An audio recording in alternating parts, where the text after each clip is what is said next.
Hello दोस्तों, मेरे channel फिल्मी स्टोरीज में आपका स्वागत है। अगर आप पुरानी हिंदी फिल्मों के शौकीन हैं तो आपने इन दो बेमिसाल एक्टरों को जरूर देखा होगा। 60, 70 और 80 के दशक में बॉलीवुड की हर दूसरी फिल्म में पति पत्नी की ये जोड़ी बड़े या छोटे रोल में नजर आ ही जाती थी। किरदार ज्यादातर निगेटिव ही होते, मगर अभिनय ऐसा कि उस दौर में गिनती के अदाकार ही दोनों की बराबरी कर सकते थे। नाम था राजन हक्सर और मनोरमा। एक्टिंग से ही इतना मशहूर हो गए दोनों कि लोगों को नाम जानने की जरूरत ही न लगती। मगर दोस्तों, इस पति पत्नी की जोड़ी का अंजाम क्या हुआ, आपको किसी ने बताया? दोनों का ऐसा दर्दनाक अंत हुआ जिसकी कल्पना भी नहीं की जा सकती कि इतने महान कलाकारों का ऐसा अंजाम होगा। चलिए आज हम आपको दोनों के अंत का वो दर्दनाक सच बताते हैं जिसे जानकर आप चौंके बिना नहीं रह पाएंगे। सबसे पहले बात करते हैं हिंदी फिल्मों के खलनायक और चरित्र अभिनेता राजन हक्सर की। कभी स्मगलर, कभी खराब बिजनेसमैन तो कभी लालची रिश्तेदार। जो भूमिकाएं राजन हक्सर अपने दौर में निभा जाते थे वो कम ही लोगों के बस की बात थी। राजन लाहौर में पैदा हुए थे और कश्मीरी ब्राह्मण परिवार से ताल्लुक रखते थे। कम उम्र से ही अभिनय में मन लगने लगा था। वो हिंदी फिल्मों का हिस्सा बनना चाहते थे, लेकिन कोई राह नहीं दिखती थी। अचानक एक दिन इनको याद आई अपने करीबी चंदर मोहन विट्ठल की। वो उन दिनों यानी 40 के दशक की फिल्मों का बड़ा नाम हुआ करते। राजन हक्सर ने चंदर से संपर्क किया तो उन्होंने मिलने को कहा। चंदर भी कश्मीरी थे, ऐसे में राजन की खूब मदद की। उनको फिल्मों में छोटा मोटा काम दिलवाना भी शुरू कर दिया। फिल्मों में किरदार तो मिलने लगे, मगर वो रोल ऐसे थे कि राजन हक्सर की पहचान नहीं बन पा रही थी। फिर एक दिन किस्मत ने तब साथ दिया जब डायरेक्टर मुंशी दिल का प्रोजेक्ट शुरू हुआ। 1946 के आसपास की बात है। मशहूर डायरेक्टर मुंशी जी एक फिल्म बनाने जा रहे थे। कास्टिंग चल रही थी। ये बात चंदर मोहन को पता लगी तो उन्होंने फौरन राजन से ऑडिशन में जाने को बोल दिया। राजन पहुंचे और डायरेक्टर को उनका ऑडिशन पसंद आ गया। फिल्म उनको मिल गई जो 1947 में रिलीज हुई। नाम था दो भाई। फिल्म हिट हो गई और राजन हक्सर को काम मिलना शुरू हो गया। मगर वो बनने तो हीरो आए थे, लेकिन डायरेक्टरों को उनका चेहरा खलनायक के रोल में ज्यादा समझ आता था। उनको खलनायक के किरदार मिलने लगे। इसी साल बंटवारा हो गया और राजन बंबई चले आए।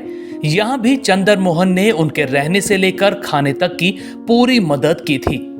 खैर, बंबई में भी उनके पास काम की कमी नहीं थी, बस वो पहचान नहीं मिल पा रही थी जिसके राजन हकदार थे।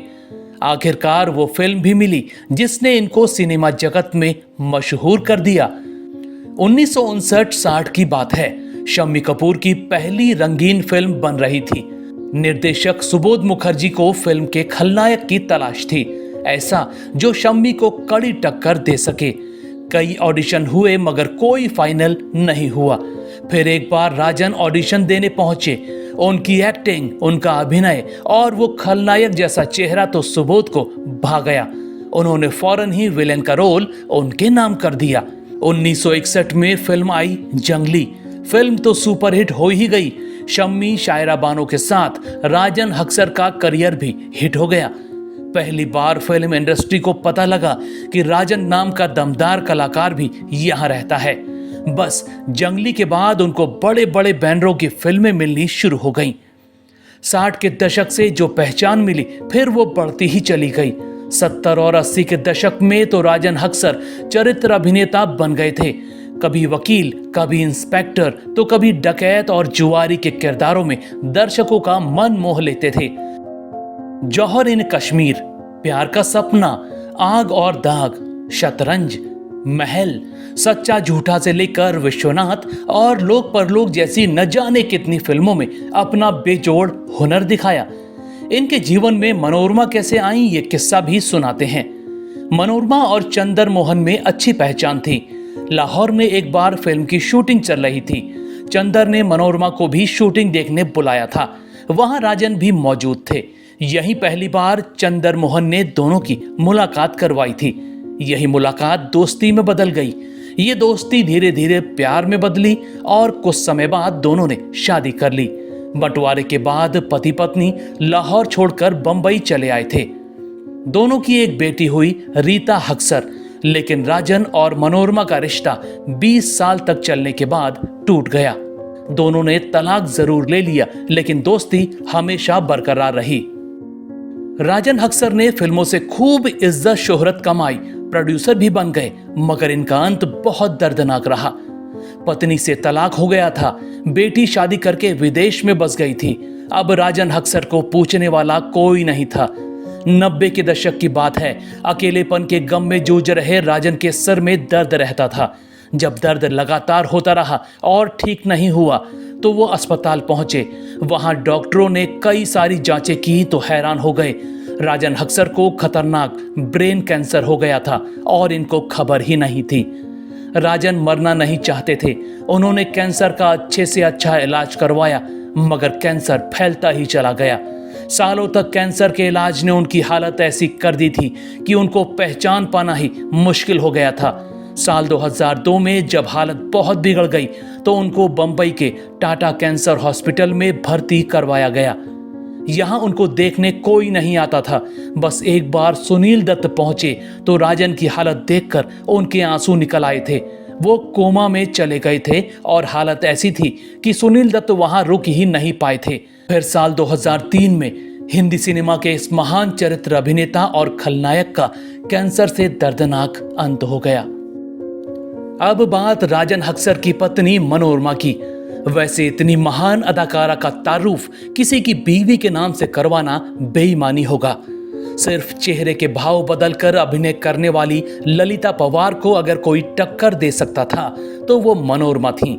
ऐसी एक्टिंग कि देखने वालों को नफरत भी होती और हंसी भी आती। इसकी सबसे बड़ी बानगी हेमा मालिनी की सीता और गीता फिल्म है, जिसमें मनोरमा पर हंसी भी आती और गुस्सा भी। वैसे ये अदाकारी उन्होंने बंबई में नहीं सीखी, वो तो लाहौर की थी। 16 अगस्त 1926 को वहीं जन्मी थी।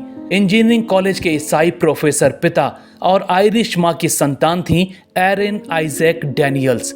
अब एरिन मनोरमा कैसे बनी और लाहौर से बंबई कैसे पहुंची, ये दिलचस्प किस्सा सुनाते हैं। मनोरमा पढ़ने में बहुत तेज थी, डांस भी सीखती थी, गाना भी। इसी वजह से कॉलेज के हर फंक्शन में इनको जरूर लिया जाता। 1935 की बात है, कॉलेज का फंक्शन चल रहा था। मनोरमा ने भी भाग लिया था। इत्तेफाकन मशहूर प्रोड्यूसर डायरेक्टर रूप के शौरी भी वहीं मौजूद थे। 9 साल की बच्ची की प्रतिभा देखकर शौरी हैरान हो गए। उसी समय फैसला कर लिया कि इस बच्ची को फिल्म की हीरोइन बनाऊंगा और मनोरमा नाम से लॉन्च करूंगा। खैर, शौरी जी ने काफी प्रयास किया, मगर उनके प्रोजेक्ट फाइनल नहीं हो पाए। 1939 के आसपास की बात है। शौरी जी के सबसे खास दोस्त DM पंचोली एक फिल्म बनाने जा रहे थे। शौरी को पता लगा तो बोले, एक लड़की है, उसको जरूर लेना। पंचोली जी दोस्त की बात मान गए और एरिन आइजैक को मनोरमा बनाकर 1941 में लॉन्च किया गया। फिल्म थी खजांची, जो रिलीज होते ही हिट हो गई। लाहौर की गलियों में मनोरमा का नाम हो गया। अब तो उनके पास प्रोड्यूसर खुद काम लेकर आने लग गए। खजांची के बाद मनोरमा ने ढेरों फिल्में साइन कर ली। 18 साल की होते होते मनोरमा लाहौर की मशहूर हीरोइन बन गई थी। उस जमाने में उनकी फीस 11,000 के करीब हुआ करती। इसी दौरान उनकी जिंदगी में राजन हक्सर भी आ गए थे, मगर अफसोस 1947 का दौर आया। लाहौर में दंगे भड़क गए और मजबूरी में राजन और मनोरमा को लाहौर छोड़कर बंबई आना पड़ा। मगर बंबई आने के बाद उनको बिल्कुल भी अच्छा नहीं लग रहा था। लाहौर की इतनी मशहूर अदाकारा को काम नहीं मिल रहा था। इसी वजह से वो लाहौर की ट्रेन पकड़कर जाने को तैयार थी। भला हो उनके दोस्त एक्टर चंदर मोहन का, जिन्होंने उनको ट्रेन में बैठने से रोक लिया था और थोड़ा सब्र करने की सलाह दी थी। बाद में पता लगा था कि लाहौर जाने वाली उस ट्रेन के हर यात्री को दंगाइयों ने मार डाला था। दोस्त की वजह से उस दिन मनोरमा की जान बच गई थी। खैर, उनकी जैसी अदाकारा को काम मिलते देर न लगी। 1948 की बात है। डायरेक्टर राम दरियानी दिलीप कुमार के साथ फिल्म बना रहे थे। उनको दिलीप की बहन के किरदार में कोई नया चेहरा चाहिए था। मनोरमा उनसे मिलने पहुंची तो रोल उनको मिल गया। 1948 में फिल्म आई घर की इज्जत। इस फिल्म के बाद बंबई में भी मनोरमा को एक से बढ़कर एक फिल्में मिलने लगी, मगर बीमारी की वजह से लीड हीरोइन का करियर ज्यादा नहीं चल सका क्योंकि बीमारी ने इनका वजन बढ़ाना शुरू कर दिया था। लेकिन सच कहें तो बीमारी ही मनोरमा की किस्मत लेकर आई। मनोरमा को चरित्र किरदार मिलने लगे और इन किरदारों में ही उन्होंने साबित किया कि असल अदाकारी क्या होती है। चेहरे और आंखों को मटका कर बोलने का अंदाज 1959 में आई फैशनेबल वाइफ और चाचा जिंदाबाद फिल्मों से शुरू हुआ तो फिर यह अंदाज मनोरमा की खासियत बन गया। एक से बढ़कर एक यादगार किरदारों ने लोगों का दिल जीतना शुरू कर दिया। खासकर सौतेली माँ के किरदार तो जैसे उनके लिए ही लिखे जाते। 1965 में रिलीज हुई शम्मी कपूर की जानवर में हीरोइन की सौतेली माँ का रोल हो या 1966 में आई बदतमीज में शम्मी की सौतेली माँ का किरदार भला कौन भूल सकता है। वैसे तो 1968 में आई दो कलियां और 1969 में आई एक फूल दो माली फिल्मों ने उनको खूब मशहूर कर दिया था, मगर 1972 में आई एक फिल्म ने तो मनोरमा को उस मुकाम पर पहुंचा दिया जहां आज तक कोई अदाकारा पहुंच ही नहीं पाई। फिल्म थी सीता और गीता। हेमा मालिनी की अत्याचारी चाची के कालजयी किरदार ने मनोरमा को सफलता के 7वें आसमान पर लाकर खड़ा कर दिया। आंखों को घुमा घुमा कर डायलॉग बोलने का ऐसा अंदाज न उनके पहले आया न उनके बाद। सीता और गीता के बाद तो पूरे 70 और 80 के दशक में मनोरमा ने हिंदी फिल्मों पर राज किया। उस दौर की खलनायिकाओं और चरित्र अभिनेत्रियों में उनका मुकाबला करने वाले गिनती के ही लोग थे। मनोरमा की फीस उस जमाने में कई हीरो से ज्यादा हुआ करती। लेकिन दोस्तों, सब कुछ होते हुए भी मनोरमा के अंत को जानकर आपकी आंखें भीग जाएंगी। पति से 20 साल तक रिश्ता चला। इस बीच दोनों के रिश्ते खराब होते गए। मनोरमा ने रिश्ता बचाने की भरसक कोशिश की लेकिन शादी टूट ही गई। अब मनोरमा की जिंदगी में अपना कहने वाला सिवाय बेटी के कोई न बचा। फिर कुछ सालों बाद बेटी फिल्मों में आई लेकिन फ्लॉप हो गई। बाद में दुबई के इंजीनियर से शादी करके देश छोड़कर चली गई। 80 का दशक इस महान अदाकारा के लिए बहुत खराब रहा। पति तलाक ले चुका था, बेटी विदेश जा चुकी थी और बॉलीवुड में उनके लिए जगह ही नहीं बची। 1983 में आई हादसा फिल्म के बाद उनको हिंदी फिल्मों में काम मिलना ही बंद हो गया। थक हार कर मनोरमा ने टीवी का रुख किया और बंबई छोड़कर दिल्ली चले आईं। यहाँ सीरियलों में काम करके जिंदगी चलाने लगी। फिर 5 साल बाद वापस बंबई चले गईं।